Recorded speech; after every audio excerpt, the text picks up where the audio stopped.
not going to do it. This perfect storm. Uh-oh, you know what time it is, Lynn. That time. Gavin Newsom there, huh? President Gavin Newsom. Lynn Ertell, Sound all good. the way from Baltimore, Maryland. Hello, Lynn. Hello, Lynn. Turn it up, I can't hear it. Turn it up, turn it up, turn it up, turn it up, turn it up. I can't hear it. Maryland may be the most corrupt state in the union. Turn it up, turn it up, turn it up. Maybe. When I pick a song, it's about a subject that I'm addressing.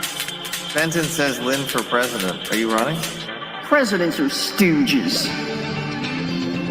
The president is the crisis actor in chief. Yep, there is. I'd rather be like Stalin, like a commissar, you know? I'd rather have real power, you know?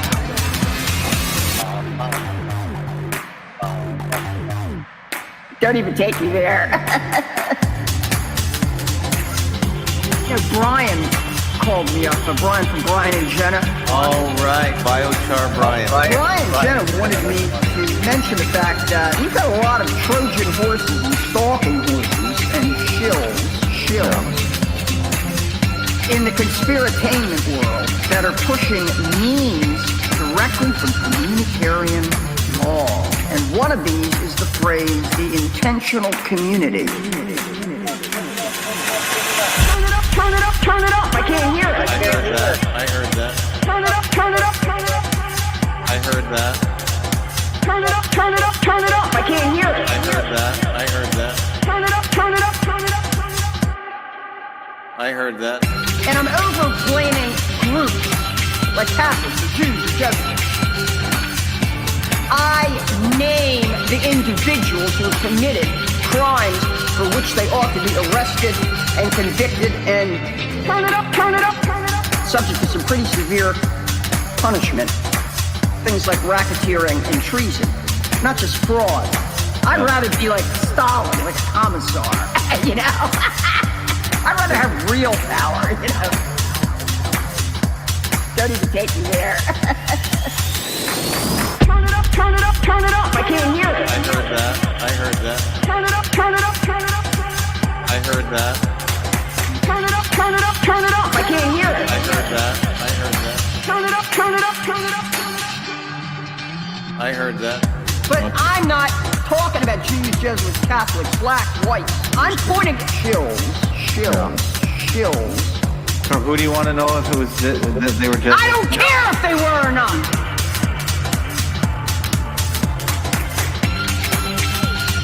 Guys, come over to FAK1188. If it's good, you're going to find it on FAK1188. Turn it up, turn it up, turn it up, turn it up.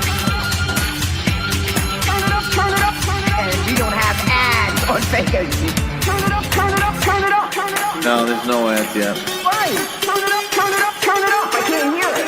Guys, come over to FAK1188. FAK1188. Good afternoon, good evening, good morning, and good night. It is Tuesday, December the 23rd, 2025. Lynn Ertell Show, Fakeologist here. How's it going, Lynn?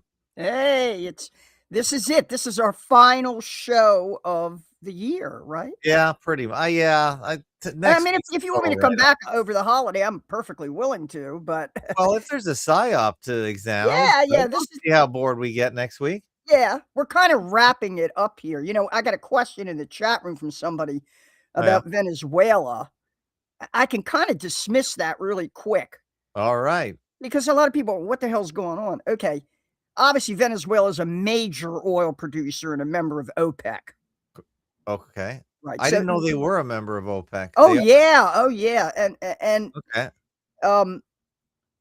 it's not the cleanest or sweetest oil compared to, say, Saudi oil, but they are major producers. And historically, the Rockefellers and Standard Oil controlled Venezuela until the mid 1970s, Right. when a Chavez. left wing, what people call a left wing government, it's really a Bolivarian government.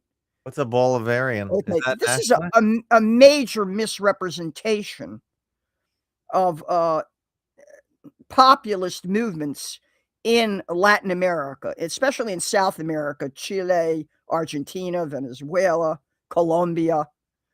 Simón Bolívar really a much, much greater general than George Washington.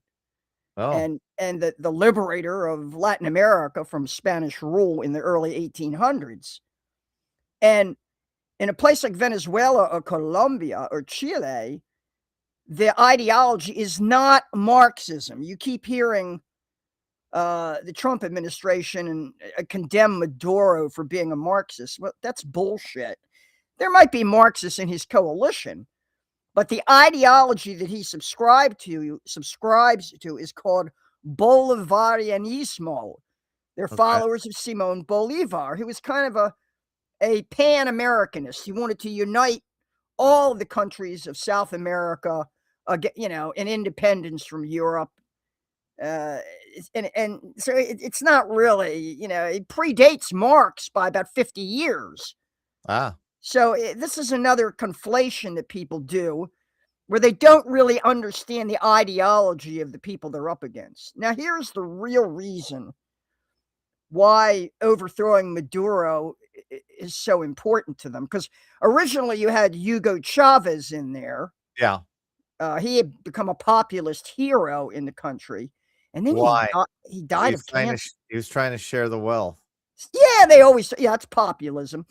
Okay. That is the definition of populism, share the wealth with the people? Well, it's the poor and the common and the working class against Yeah. the elites. Yeah, of course. Yeah, okay. And it's an element of Bolivarianismo as well. Hugo Chavez got cancer and died, and then this guy Maduro basically came in his place. The reason why this moment their attack, well, first of all, if you go out there and you do a search or an AI interrogation on who are the major sources of illegal drugs coming into the United States, it's not Venezuela. Venezuela's at the bottom of the list. What is it? Most of the Colombia? cocaine, most of the cocaine is coming from Colombia. Okay. The heroin and the fentanyl is mainly produced, the components are produced in China, and then labs in Mexico produce it. I mean, if you officially, even Venezuela is not a major drug problem for the United States. So you say, well, why are they seizing oil tankers and bombing speedboats? Well, because along with Australia and I believe Canada and many other members of the United Nations, President Maduro of Venezuela has endorsed a Palestinian state. And so Netanyahu immediately he flew to Washington. Oh, brother, not that guy again. Yeah, grabbed Trump by his ear and said, hey, you're going to start to deal with this guy more aggressively. We can't have him getting away with recognizing an independent Palestinian state. So I don't want to waste too much more time on it because so much of it is theater. We don't know that they're really bombing speedboats, do we? No. Right. There's video of it. We probably can verify that they are seizing these oil tankers, though. See How where they're come you docking them, send people. Oh, I see. Yeah. Track a ship, you mean? Like Well, track a more plane? than that. Yeah, obviously, if they're going to bring it into port when they seize it, it's not like they're going to bomb it and dump all that oil in the ocean. Sure. And much of the oil, it's very strange. Like much of the oil is going to China. I don't think any of it's going to Russia because Russia's a net oil exporter. But China does import oil and other countries. And the pretext they're using also is that these ships are flying like a Liberian flag and that kind of stuff. But I don't want to get into it too much. I just don't want to minimize. Ordinarily, both political parties would be trying to destabilize and overthrow this regime in Venezuela. And I'm not saying anything about whether the regime itself is legitimate or not. The claim is that they stole the last election. I don't know if that's true or not. It's routine to steal elections all over the Americas. But the urgency of this situation is because of that Maduro endorsing a Palestinian state. And it's a measure of how influential the Zionist contingent is in all of this. When they put their foot down, when they sneeze, Trump jumps. That's how it works. So we can put Venezuela on the side for that. Right now, I'm sharing a screen. Let's see. Can you see it? I guess not. Let me try again. No, I don't see the share. Okay, I'm going to share a screen. Here we go. Share. Unindoctrinated says all countries work together on the script. Yeah, it's monolithic. They do not Definitely. need to steal from each other. Right. They're at the top. They're dealing. They're wheeling. A great proof of that is the Iranian, the top military guy in Iran. I think he's their chief of staff. Allegedly was at a memorial for the general Soleimani that Trump allegedly droned and killed in his first term. And at that event, this current chief of staff, Iranian chief of staff, blamed the Israelis for the Bondi Beach event in Australia, but continues to claim that real people were killed there, that the Israelis killed their own. Yeah, that's the last thing they won't mess up to. Right. And I don't for 1 second think that the Iranian military and their PSYOPs department and they know what's going on. They know. Hey, look, I got a whole thread. If everybody comes to take a look, you can come out to our Fakeologist forums and navigate and research all these subjects because I post everything there. I think I'm maybe the main poster there. Okay. It's easy to join the forum. And so, I'm going to show people. I usually go, the best thing to do is if you can see this screen here, go over to quick links right over there on the left, active topics. Oh, I didn't even know that existed. Yeah, that's really the best. And these are all the active topics. Yeah, and right they're all here. Psy girls. So, hey. Well, most of them. Here's Potato Fields Forever. You've posted a couple things. Rachel, who's from the UK, she posts long, very detailed threads, very comprehensive. Thank you, Rachel. With a lot of information. I think she's a fan of the Lancaster football team or something because she sports a red rose as her avatar. That's the red rose of Lancaster. Oh, okay, I didn't know as that. opposed to the white rose of York. Those of you who are familiar with British history, English history, actually. Mm-hmm. The founder of the Tudor dynasty, Henry VII, who married Elizabeth of York and created something called the Tudor rose, which is I think it's a white rose inside a red rose, but he resolved all that. So, yeah, she's a fan of the Lancaster football team. And so if you go out there, you'll see her avatar is a red rose. Her threads are very, very detailed and very interesting, always asking the right questions. So that's another reason to come out here, not just to see me.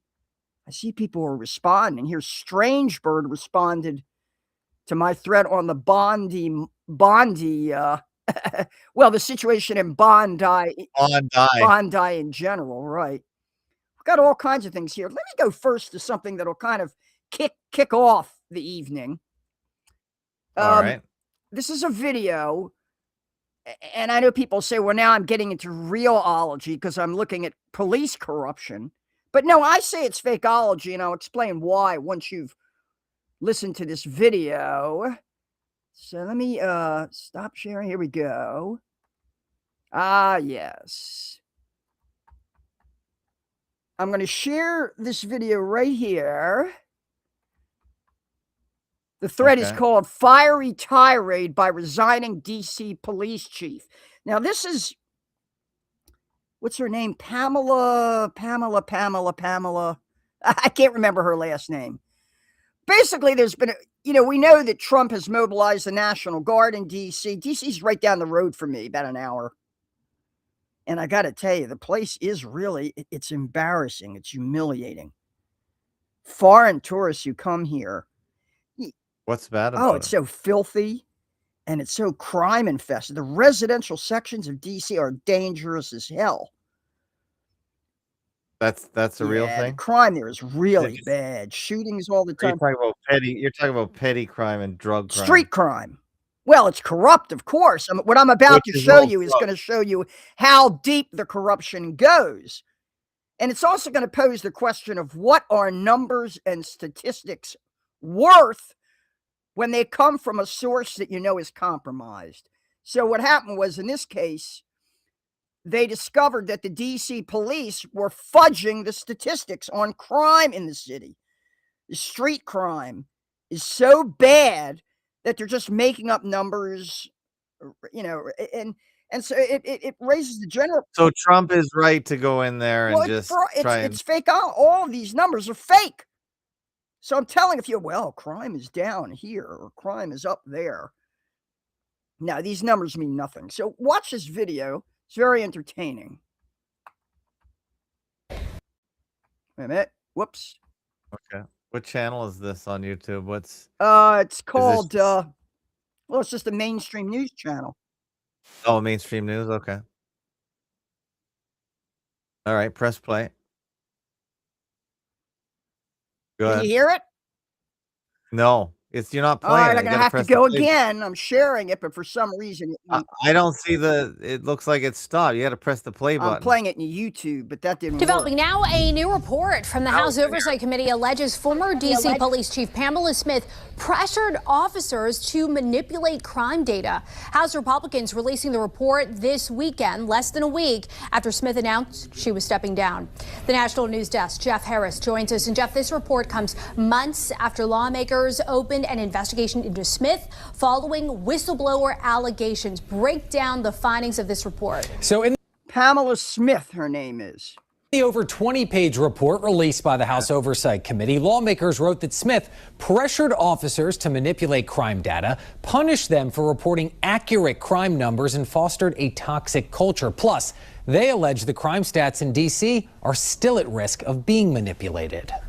Back in August, House Oversight Chairman James Comer sending this letter to D.C. Police Chief Pamela Smith, informing her that the committee, quote, is investigating disturbing allegations that D.C. crime data is inaccurate and intentionally manipulated. On Sunday, the committee releasing its initial report alleging that Smith deliberately manipulated crime data to create a safer appearance in D.C. You're lulling people into this false sense of security. They might go places they wouldn't ordinarily go. Included in the report, transcribed interviews with the commanders of all 7 D.C. patrol districts and the former commander currently on suspended leave. One being asked, quote, over the last few years, has there been any internal pressure to simply bring down crime statistics? Their answer, yes, I mean extreme. There's always been pressure to keep crime down, but the focus on stats has come with this current administration. So look, I don't need, you're all getting the drift of this, right?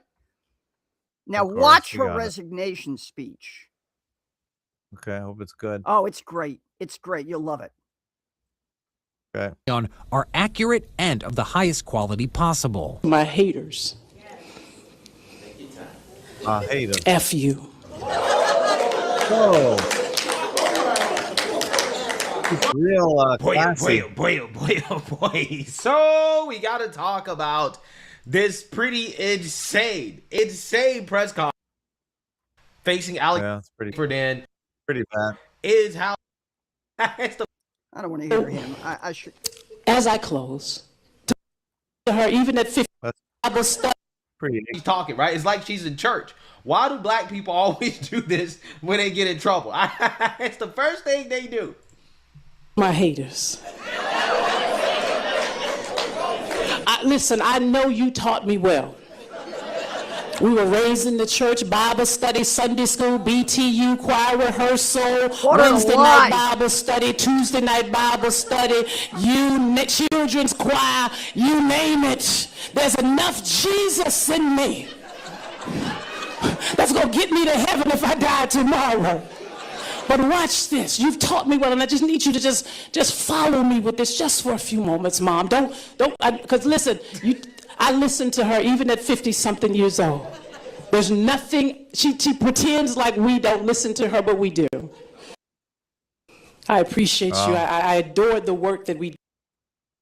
I felt it myself. I felt it. See, the only thing I just want to, and I'm getting there, Mom. Her bottom line is that she's claiming she had nothing to do with it.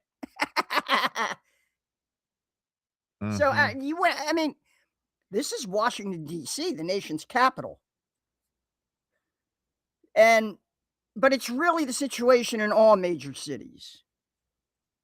These police departments are rotten to the core, and that's why they conduct all these fake active shooter drills and fake terrorist attacks and all kinds of fakery. And the fakest thing of all are their numbers, their statistics. Of course, I'm one who thinks YouTube's numbers are fake as well. You know, I don't trust Twitter numbers or YouTube. I don't trust any official numbers reported on social media. One thing we have to do is devise our own methods of doing statistical analysis to see how many people we really are reaching. But yeah, she threw a tantrum and said, F you, F you. Very fiery resignation. But to me, it's just an indication of how fake the statistical reporting is from police departments and the FBI everywhere. I'm sure some of you are probably not surprised at that at all. If you want to hear more of it, you can go out here. It's in the forum. Let's see, there might be a better one here. Is that fakeology or just lying? Well, they're giving us official statistics, and they're fake. They're fake. Well, yeah, okay. Fakery implies lying, doesn't it? Is there a way? Is there a way to fake people out without deceiving them, lying to them? Is there? I mean, of course they're lying. Let's. This might be better. This might be a better rendition. D.C. Police Chief Pamela Smith pulled no punches today as she left police headquarters for the final time. In a 13-minute speech in front of the mayor, her mother, and the command staff, Chief Smith passionately defended the job she did and called out the people who questioned her integrity. Smith is leaving the job under a cloud of suspicion after two highly critical reports from Congress and the Department of Justice. News 4's Paul Wagner has our story. Since her retirement announcement 2 weeks ago, Chief Pamela Smith stayed silent as two reports from the House Oversight Committee and the Justice Department claimed Smith created a toxic management culture within the D.C. Police Department, in which commanders said they felt pressured and even instructed to lower crime classifications. Today, on her last day in office, Chief Smith fired back. Let's be really clear about one thing. Never will I ever compromise my integrity for a few crime numbers. Chief Smith was just getting started. I could never would I compromise my love for God, the faith that I had in the God city. Into it. Never would I compromise my integrity. Never would I compromise sounds like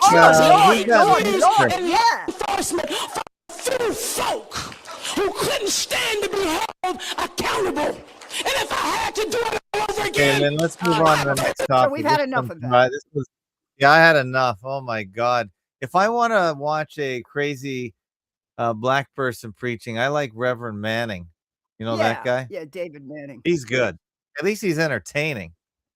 That was bad. Okay. What do you got next? Well, let's go through. Let's see what we're Let's move it quickly. We lost 20 minutes on that one. I get your point. Hey, I don't believe. Are you telling me it's trivial? Anyway. I mean, look, this is a rolling train wreck we're facing in American cities and in many of the counties as well, where DEI. Do you blame this on DEI? Well, in her case, I certainly do. What the hell is she doing in that job? What is that woman doing in that job? That's crazy. And if she messed up, she should just resign quietly and go. But she's doubling down on it. Can't everybody see this? What do you think happened in Minneapolis with the George Floyd thing? You know that had to involve the police department. They're rotten to the core.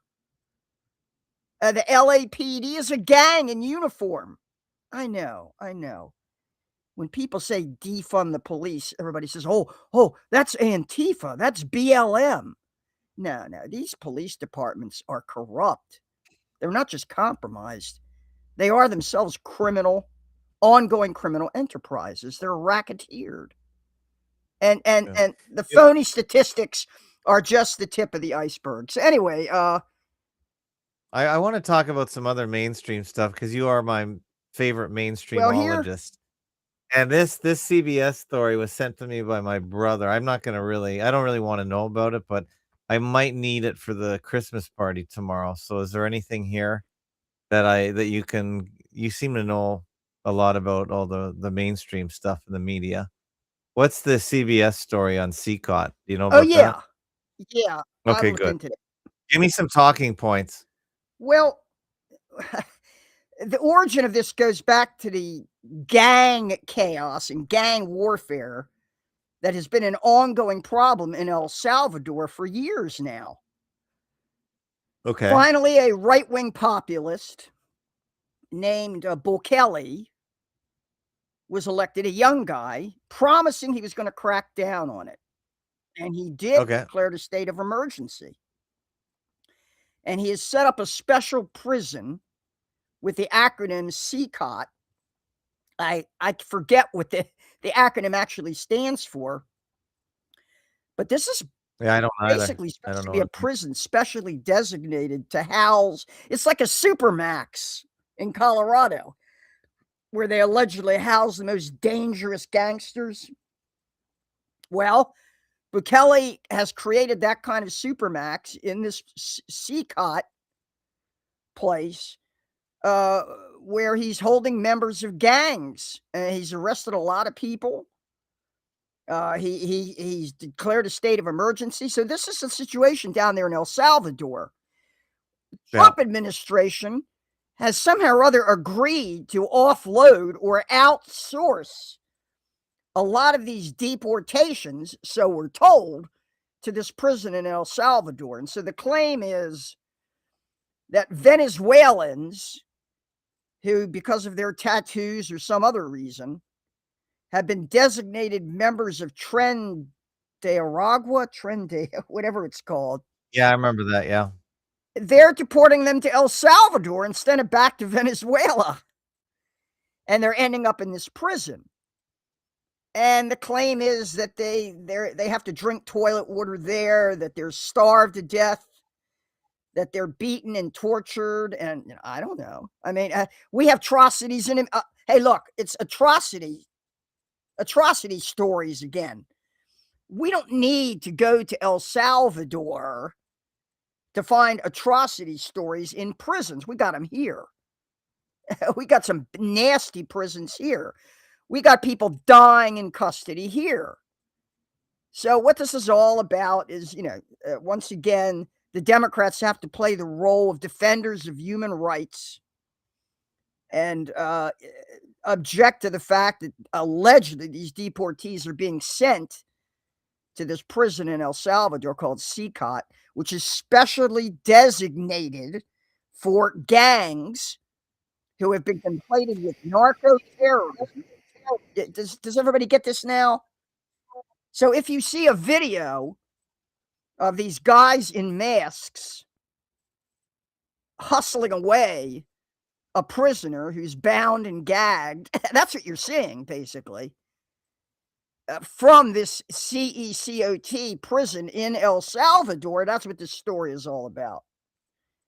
So you can take it, you can take it for what it's worth. I don't, maybe it's exaggerated. I don't know. I don't doubt that they have a gang situation in El Salvador where they're in a permanent state of emergency. Of course, we've got a permanent state of emergency up here in the United States. Otherwise, how could the president be deploying troops to American cities under posse comitatus? Right? Of course. Wait, where does the Barry Weiss part of the story? Barry Weiss is this no talent nobody that was selected by Larry Ellison, I think. Okay. to Yeah, run he's the a billionaire. dying legacy network called CBS News. Does Larry own CBS or have I anything don't to know, do with it? Paramount. I don't bother to keep up with who owns what. They're always changing hands. It's ridiculous. Who cares? One way or All another, right, they but stuck. he's the influencer Yeah, here. and That's Barry Weiss is in trouble because 60 Minutes prepared a story on this C-cut prison and was about to broadcast it, and instead they canceled. But I think the story showed up in Canada. And maybe in Australia too. I don't know, maybe in Europe. Yeah, that was the official Right, story. and because they brainwash people differently depending on what country you're in, and somebody picked up the phone and said, "We don't want you showing this on American television." What the motive is, and of course Barry Weiss, being the obedient bootlicker, establishment bootlicker, Zionist bootlicker that she is, because this may also have to do with retired Israeli Mossad agents advising the police and the army in El Salvador. That's what a lot of them do. A lot of IDF and Israeli Mossad officers moonlight in other countries, advising them on how to fight narco-terrorism and gangs and everything else, since the Israelis are masters of that world. So I wouldn't be surprised if they have some people in El Salvador advising Bukele. They may have actually set up this CCOT prison. Who knows? But Barry Weiss is a Zionist propagandist and stooge. And now it's been revealed in many, many other venues, but it's now, especially within the last few days, the decision of 60 Minutes to kill this story is very revealing. It's like when 60 Minutes killed the tobacco many, many years ago. Oh, right. Yeah, I remember that one. So Yeah, CBS has always been the CIA's flagship Mockingbird report news station. Always. CBS News stands for CIA News. It always has and always will. But I want to ask you, do that many people still watch 60 Minutes? Maybe they watch it on YouTube. But and I think they said they were paying this Barry Weiss like millions of dollars to save CBS News. It's crazy.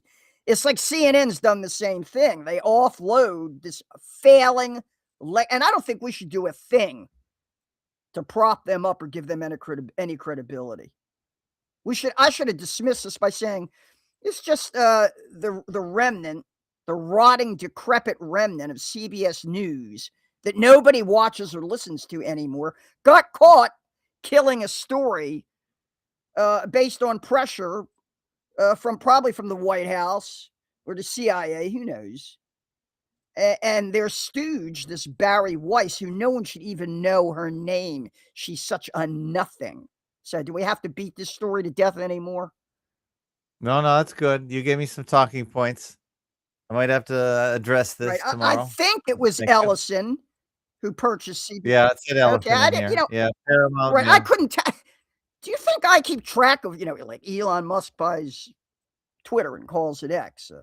Larry Ellison buys, who bought Paramount, this and that. And guys, it's all monolithic. Who cares? Who cares? Yeah. No one should even know who Barry Weiss is. And a big part of her fame is that she's promoted by, of all people, MAGA. MAGA has promoted Barry Weiss. I don't think she appeared at this TPUSA event, did she? But it doesn't matter. They're liars, they're propagandists, and they've been caught killing a story. Now, either the story was bullshit to begin with, which is very possible, or there are elements of truth to it, and they yielded to pressure to do a cover-up. Surprise. Surprise, surprise. Yeah, when you listen to the No Agenda show, I believe. What's your take on this North Sea nexus that Adam is talking about? Well, what's your take on that? Is that a good theory? That takes us to Phoenician Hunter, Oh, right. Right. Phoenician That takes Hunter. us Yeah. to the city of London, which is an Okay. That's good. independent district run by bankers for 500 years or more. Right. And that's what he's referring to, the so-called North Sea Nexus. It's another way of Right. him saying the Anglo-American aristocracy, you know. Yeah, I like that. Right. Yeah. Mm-hmm. And well, Phoenician Hunter, people I posted in the forum.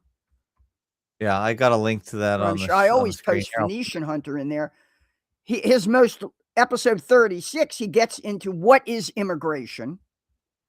Yeah, that's a Right. good You know, one. he's very much in agreement with.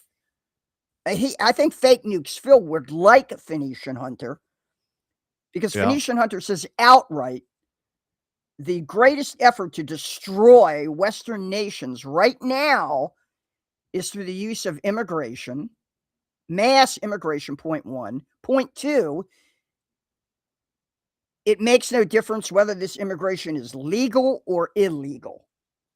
And I have to admit, I was really wrong about that. At one time, I got in a sort of a debate with Gemma O'Doherty and Phil last year sometime, where I said, well, you know, we should distinguish between legal versus illegal immigration.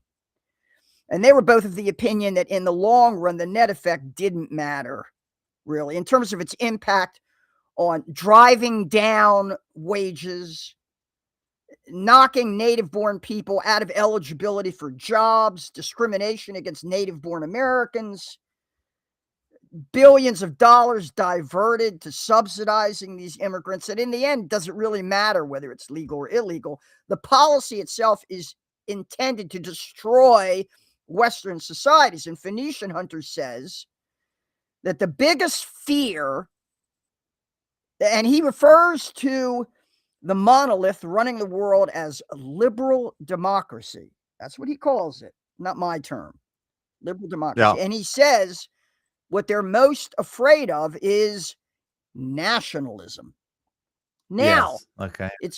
y'all got to understand, the propaganda media has somehow tagged nationalism as right wing. Well, that's bullshit. That's bullshit. It's more left wing. Yes, Isn't it? if you look at the French Revolution, that was a nationalist movement. They caught the king and the queen and many of the nobility defecting to foreign powers like the Austro-Hungarian Empire, to the Habsburgs. And indeed, the Habsburgs and the Duke of Brunswick, Prussia, sent a massive army to crush the revolution in Paris. They issued a manifesto. It's called the Brunswick Manifesto. You can look it up, where the Duke of Brunswick says, if you touch a hair on the head of King Louis XVI or Marie Antoinette, will massacre you by the thousands. And this is the real reason why they put Louis and Marie Antoinette on trial for treason. They discovered Marie Antoinette, this was her brother, Leopold, was the the Austro-Hungarian emperor, the Holy Roman Emperor. And correspondence where Louis XVI and Marie Antoinette were actually encouraging these foreign powers to intervene and crush the revolution. So the people of Paris had no choice but to put the king and the queen on trial. She was a foreigner herself. She was Austrian. Sister of the Holy Roman Emperor. I mean, what do you want? He didn't want to get involved, Leopold. He was kind of a liberal. He didn't really want to get involved, but he was kind of forced to. So with thousands of foreign troops and French royalists bearing down on Paris, determined to crush this new republic, the people of France stood up and they resisted, and they defeated this force at the Battle of Valmy. Then they turn around and they put the king and the queen on trial as traitors for treason. And that's death.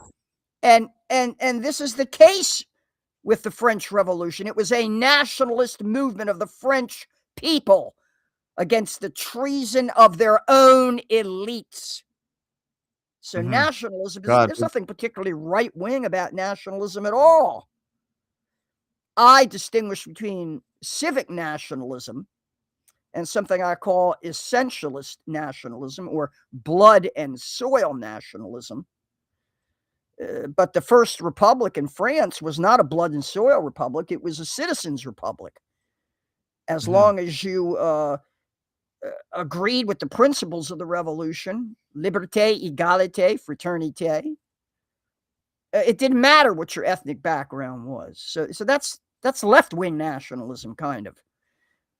Never underestimate the emotional power of nationalism in any form.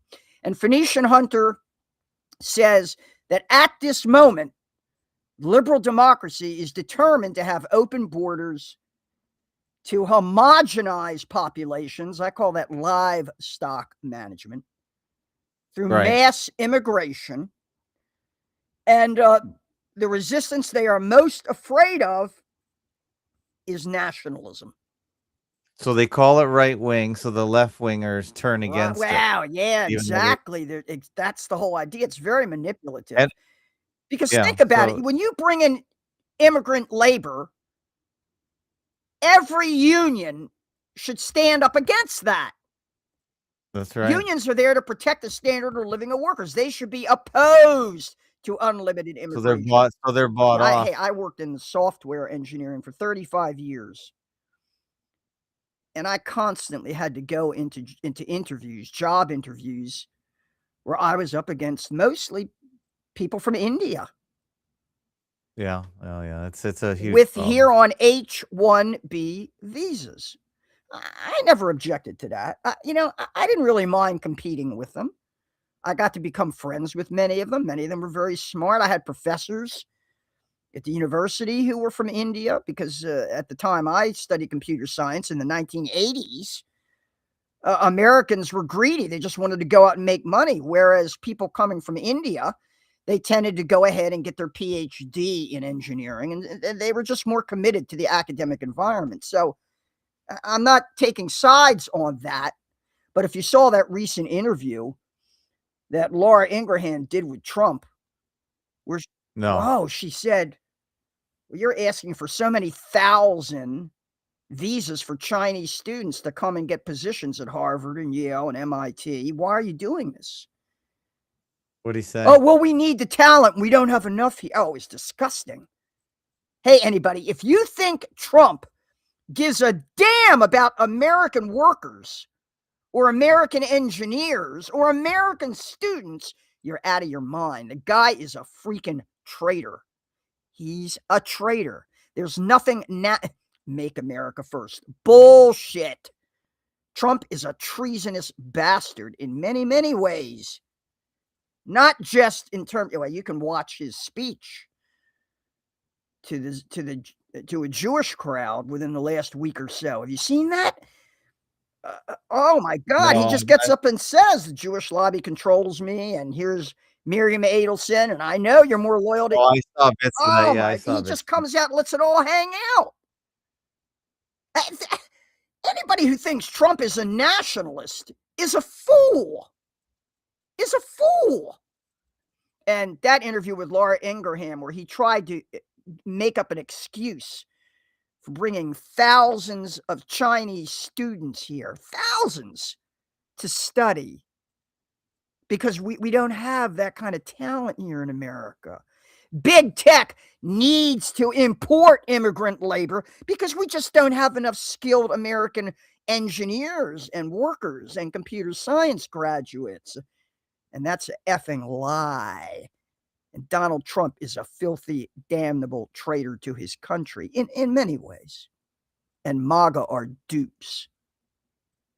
Okay, Nevin wants you to talk about relevant topics. What do we? Here's a list.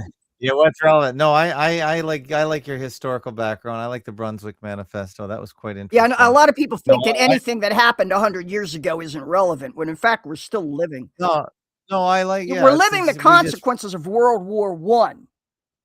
If you don't understand what happened there, you really don't know dip shit about what we're living in now. Yeah, it's the same. Yeah, especially the British Ottoman Empire still rules. Let's be honest. Right. Still rules, but so here are relevant topics. That's why I like looking at all this through the the Phoenician hunters lens, and now Adam is caught onto it. Everything makes a lot more sense if you're trying to figure out who is the deep state, because everyone keeps talking about the swamp and the deep state, but there has to be a large entity behind it. It's not except it can't be Netanyahu and a few Jews in Tel Aviv. I know that. Much I know bigger. that. They're frontmen, much most of them. bigger, much bigger. But I still name the names of criminals.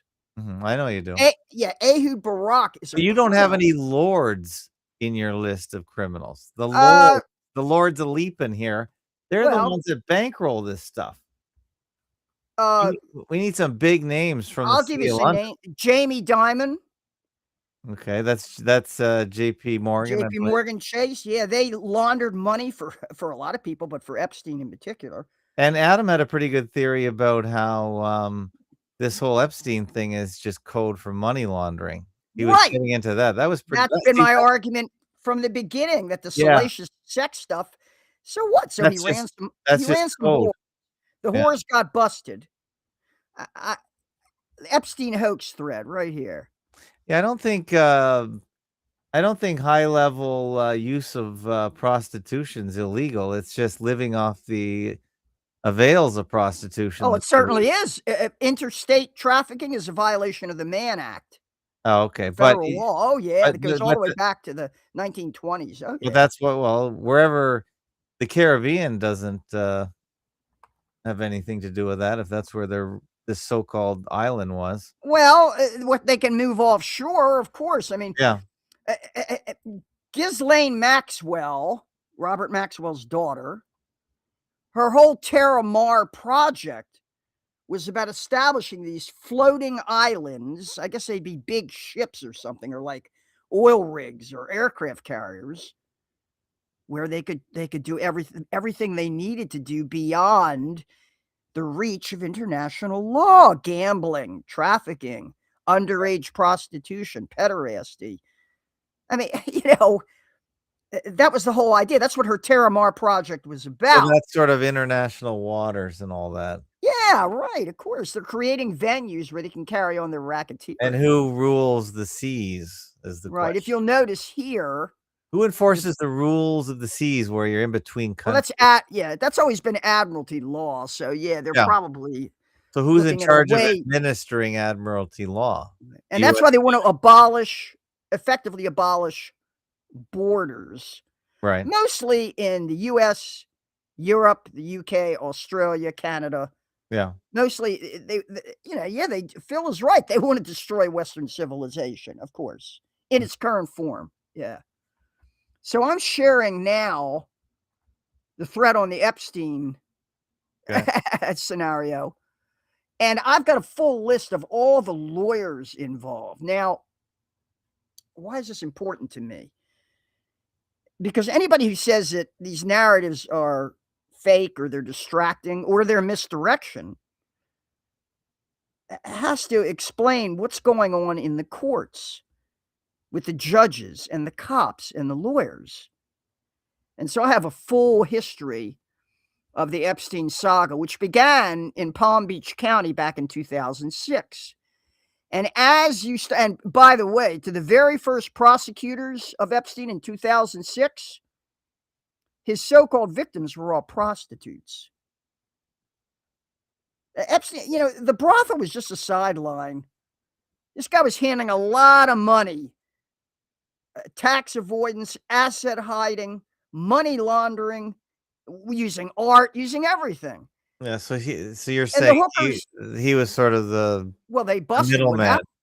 Yeah, Palm Beach County police busted some of these hookers, and some of them were underage. So, what a lot of them did was they said, "Oh, I was recruited when I was underage. I'm a victim." The whores became victims. Right. And I featured many, many videos of interviews with these prostitutes. But here's just looking at the names and the background of some of these characters who were involved, it's unbelievable the team of defense attorneys that Epstein got. Unbelievable. You just got Alan Dershowitz, Kenneth Starr. Does anybody remember Kenneth Starr from the Monica Lewinsky case? He prosecuted Bill Clinton. Epstein had a dream team of lawyers. He picked high-powered lawyers. Where do you get the money for that? Where do you get the money for that? Jack Goldberger, a local high-powered defense attorney who was close with a guy named Krischer. Here we go. I mean, it just goes on and on. The names of Alan Dershowitz, famed Harvard law professor who once defended O.J. Simpson. Alan Dershowitz was on Jeffrey Epstein's defense team. Gerald Lefcourt, I remember him from the radical 60s and 70s. Just on and on. Andrei Kukushkin. I mean, Kenneth Starr was the independent counsel who investigated former President Bill Clinton's role in the Whitewater scandal and brought Monica Lewinsky to the fore, leading to Clinton's impeachment. I know most of you are too young to remember that. A former appeals court judge and Solicitor General of the United States. Kenneth Starr also was president of Baylor University. After he was accused of mishandling an investigation of sexual assaults, Starr resigned in 2020. He signed on to represent former President Donald Trump in his first impeachment trial. Starr said he was, quote, in the room when former U.S. Attorney Alex Acosta made the controversial deal with Epstein that scuttled a federal prosecution. That deal basically said that if Epstein pled, and by the way, Epstein went to Israel first. As soon as he was indicted in 2006, 2007, he fled to Israel where he couldn't be touched. Mm-hmm. And he only came back to Florida to face these charges when he was assured of that there was a sweetheart deal and he would only get a slap on the wrist. And his conditions for pleading guilty were that none of his co-conspirators, accomplices, accessories, before and after the fact, none of them would be named, none of them would be identified. In other words, there should have been a RICO investigation and prosecution of an organized network, an enterprise. And this agreement, this sweetheart deal to Alex Acosta cut with Epstein's lawyers, which Kenneth Starr says he was a witness to, he was in the room, basically shut it down, said we're not going to do any kind of RICO. And this is the origin of Kash Patel claiming that Epstein only trafficked to himself, which we know is bullshit. Well, Kenneth Starr just died in 2022 from complications of surgery. He was 76. If he really died, he's out of the way. Roy Black, the criminal defense lawyer with the folksy style, another big celebrity lawyer, fought to keep a federal judge from throwing it because a judge should have looked at this and said, come on, this is a cover-up. This is obstruction of justice. Unless you're pursuing a RICO case against this organized network, this is fake. And so basically, they got this judge to agree to Epstein's infamous plea deal because prosecutors hadn't even notified victims before it happened. He was only successful once Epstein allegedly died. Roy Black denied that the deal was negotiated in bad faith and that the dream team of lawyers went too far in digging into the personal lives of federal prosecutors. Allegations launched in 2017, many years later, by former U.S. Attorney Alex Acosta. That's where Acosta said, I was told that Epstein was intelligence, not to touch him, to leave him alone. Roy Black represented the late conservative radio personality Rush Limbaugh, accused of doctor shopping for pain meds. He got deferred prosecution for drug treatment. Hey, Lynn, hold on a sec. We got a caller in her. 38 seconds. Caller in her, where are you calling from? What's your name? Hey, fakeologist. Hey, Lynn, it's Jay from Texas. How are you doing, man? Not bad. Last show of the year, I think. Unless we come back next week. Just check the schedule if we do. I will. Yeah, it's a good one. Lynn, you're talking about the Epstein thing. So we've admitted that, like, well, not admitted, but like, he was probably like a spy for something, right? With money or something. That's your thought about it, right? Money laundering. Money laundering, tax evasion, asset hiding, Also influence peddling, but it turns out is the idea that the prostitution stuff is just the distraction? yeah, it's a misdirection, of course. Oh, we're supposed to feel sorry for these poor 14, 15, 16-year-old girls. If they were. Yeah, exactly. You can watch the interviews with them. I mean, they were hookers, Lynn, for Christ's sake. So, Lynn, do you think there was also on top of all that industrial espionage? That's why you would have like those type of Oh, you're talking about patent theft. Oh, patent theft for sure. Yeah. Oh, yeah, this was and that's the Mossad involvement, see. They're always stealing industrial secrets, of course. I mean, the Israelis steal everything.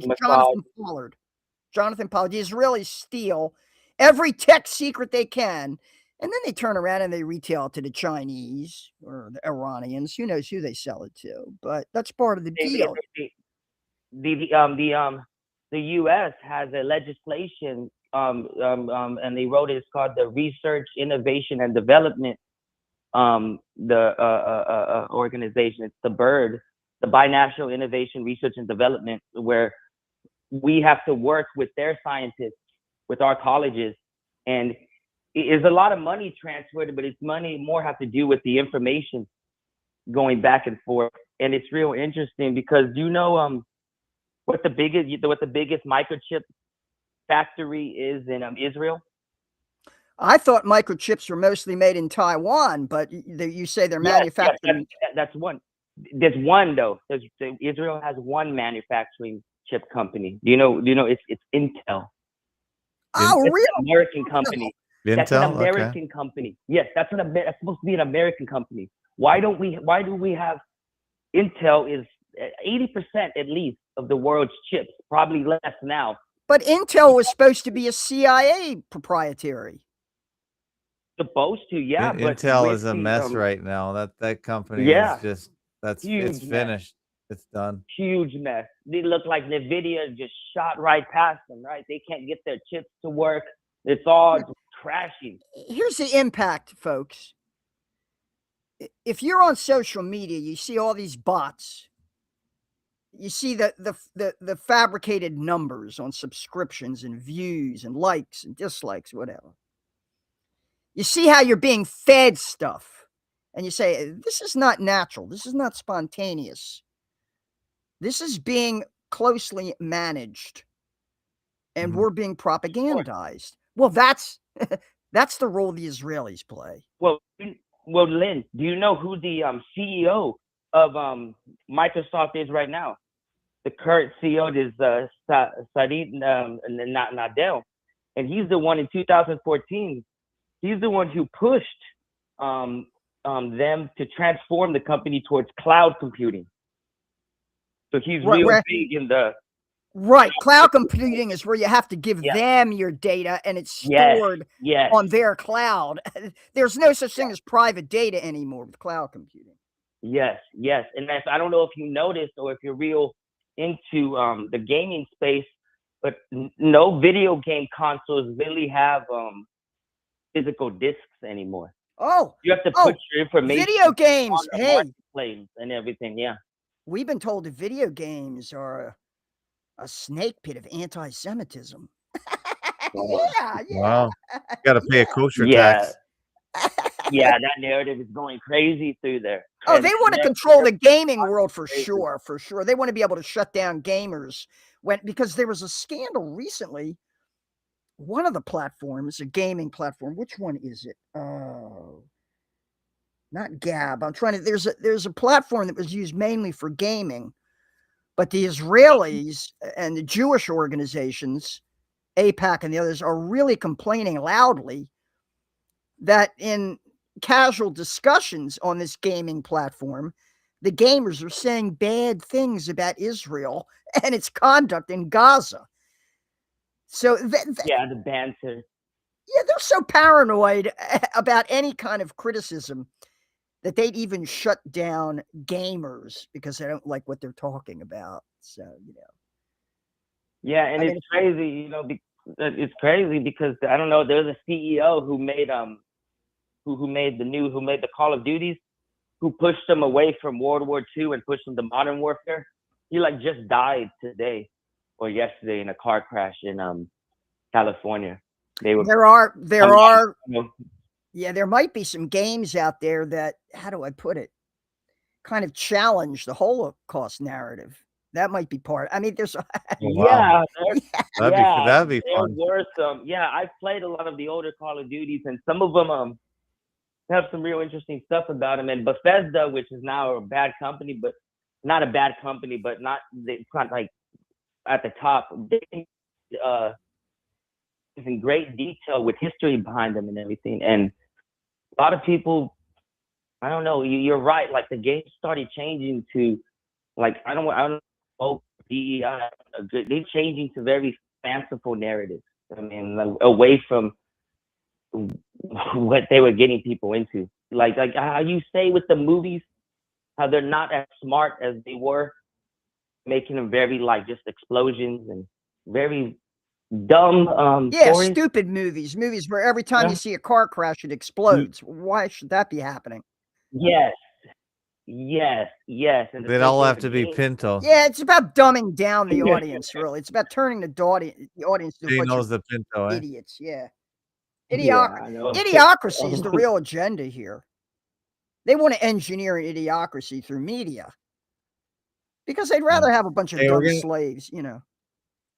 Then we're gonna have to wrap it up. We're against the hour here, and it's still a work day tomorrow for this one. So, any closing comments from you, Jay, and then we'll go to Lynn. Well, this shows a counteracting to that dumbing down of society, I believe. Depending on no matter what type of people we have on here, it gets people thinking, and that's most than what we could say for anything else out there. Thanks, Jay. Thanks for your contributions in 2025. I appreciate it. Yeah, Jay, it's always good to hear from you. You're always bringing something to the table. We've really got great callers, participants in the chat room. And we need it's been a good year. Really need to be extending our reach, and we need to stay ahead of the curve. I say that because we now have millions of people on social media who are looking for fakery. They're already suspicious that there's fakery going on. People who don't buy the official narrative of the Charlie Kirk martyrdom, suspect he's still alive. I'm saying more and more that people think that Charlie Kirk is still alive. People who look. Oh, but that's a conspiracy theory. I heard that on a mainstream media show today.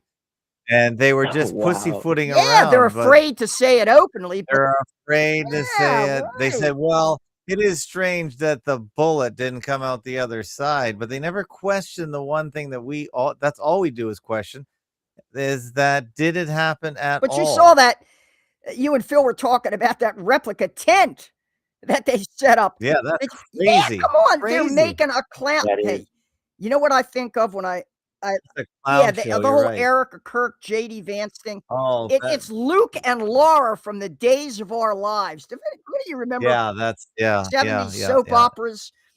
That was in the 80s when that wedding They're was. deluging us, a deluge, a flood of soap opera narratives connected with TPUSA and this whole Charlie Kirk. Well, I also think the Epstein is a soap opera too. A never-ending soap opera. To a great extent, it is. But behind TPUSA, like to be continued, right? It's always to be continued. There's a lot of money. There's a lot of money involved. There's intelligence agency involvement. There's military involvement. Now we're finding out that Utah Valley University is a hotbed of CIA activity. There's CIA training facility there. So it's not even a real university. It's not even a real campus, you know.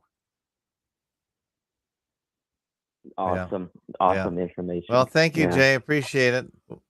Thank you for letting me call. You take it easy. Have a good New Year. Take all of you from there. Thank you. Have a Merry Christmas as well, and a Happy New Year. Christmas too. Yes. Bye. Take care. There goes Jay. Jay's from Texas, and we appreciate Jay. Lynn's from Baltimore, Maryland. We appreciate Lynn. It's been a good year. The Lynn Ertell show has been on the air. Was it all year? I don't even know how far back we go because I don't really keep track, but it's been a very interesting year. Yeah, Lynn. I really invite people to come over and check out the Fakeologist forums. Yeah, it's densely packed with videos, audios, information. Really, the stuff you want to spend some time with on any topic. We have a whole range of topics. It's easy to join the forum, but you don't have to join it to just come and look at some of the material. Yeah, you don't have to join. It's wide. It's an old style forum. The whole internet used to be like this. It's not controlled in the sense that controlled access. Anyone can read it. You can. I don't think the RSS feed works anymore because Cloudflare blocks those things. Because we do get attacked by bots. And they used to be called script kiddies back in the day. Hey, but now they're just bots. I don't know what. I want to extend my wishes to President Trump for a Merry Xmas and a Happy New Year. Oh, that's funny. A Happy New Year. I like President Trump. Well, really, yeah, that they were talking about that on the mainstream broadcast that I was listening to today. Does anyone remember who the alleged shooter was of Trump's ear? Oh, wow. I just had that in the back of my mind. Nobody knows. That's the whole funny thing. Somebody's supposed to go. Well, one of them was killed, allegedly. The Butler, PA one allegedly was killed, right? Yeah, that's what I'm talking about. Nobody knows the names, though, because it really got... Yeah, the story... It was a nothing burger. They really let that one World go. Wrestling Entertainment kayfabe, they call it. Kayfabe. It's a technical term for fakery. And includes fake bleeding, which, usually they use a squib of fake blood, but apparently in the WWE, they actually use razor blades and make a small cut on the ear. Now, Donald Trump is a member of the WWE Hall of Fame, so he's probably qualified to do all kinds of kayfabe, including fake bleeding. Yeah, just a little nick. Just a little nick when you're shaving. There can be a lot of blood. They insist he won the election because of that. We'll never know. Well, they insist that it was Turning Point that won him the election. They're always insisting. Yeah. I got to tell you, just before we go, this one will kill you. You never heard of Charlie Kirk, or maybe at all. No, I did, because my nephew told me about him in the summer. Let me tell you about. And I just made a blanket comment to my nephew. I said he's probably a control. Yeah. He had a regular talk radio show on right-wing AM talk radio called the Charlie Kirk Show. Yeah. They haven't stopped a single episode. They still have the Charlie Kirk Show at the same time. It's usually on the evening. They play bagpipes to come in, because he's Kirk, I guess, is Scottish. Oh, yeah, I like bagpipes. And here's the bizarre, macabre aspect of it. They do all kinds of grifting, selling gold and selling dick pills and everything else. Well, you can't lose buying gold. But they still play the commercials. They still call it the Charlie Kirk Show. Can you imagine that? Right. That's really sick. And they still play bumpers and advertisements with Charlie's voice. Hey, this is Charlie Kirk telling you why you should buy this or use this. They still have the gall to be playing commercials that Charlie Kirk made on his AM talk radio show. That's how sick these people are. Hey, someone just said Thomas Crooks is the name of the alleged assassin. Yeah, Thomas Crooks. Was that in Butler? Yeah, that sounds right. The one that got me there was the misspelling, because we're told at least one bystander there was killed. Right, a volunteer fireman named Comparatore. And then they showed his jacket, and his name was spelled wrong on his fireman's jacket. And their excuse, right, what's that all about? People saw it right away. They said, well, you left a letter out of his name. You misspelled his name. Well, we couldn't fit his whole name on the jacket. So he accepted the jacket with his name misspelled. Man, who believes in this crap? Anyway. Yeah, what is that? Just conspiracy candy to get us going? No, you want to know what I think? I think it was just a sloppy preparation of props for a psyop. They were in a hurry. That's what I think. And they don't care. They don't care how sloppy it looks. Otherwise, they wouldn't have Erica Kirk running around in this gold spangled suit, laughing and just smiling. It's crazy. It's really, I think they're really trying to normalize this kinds of pathological behavior so that we don't notice it anymore. People say, well, yeah, your husband got killed or your daughter got killed in a mass shooting and you're smiling and laughing. Well, that's normal behavior. Who are you to judge? Yeah. All right, Lynn, we'll have a Merry Christmas and a Happy New Year. If something comes up, we'll talk next week if there's a PSYOP. But I think the PSYOP industrial complex definitely takes these 2 weeks off. We'll see. We'll see. So I appreciate your support, your shows, and you really are a full-fledged fakeologist with a good taste of realology, which is fine. We still have to pay taxes. We still have to pay inflated prices. Oh yeah, there's a lot of realology going on, but it's good to keep one foot in both sides. Yeah, that DC police chief lying about the crime numbers and then resigning in a tirade. That should tell you everything you need to know. The new Reverend Manning. She'll be on The View probably soon, running the show or as a co-host. All right, Lynn, have a good one. Thanks, everyone, for joining us. We'll see you in 2026. The show will come back. I promise you that. Take care, everyone, and we'll see you next time.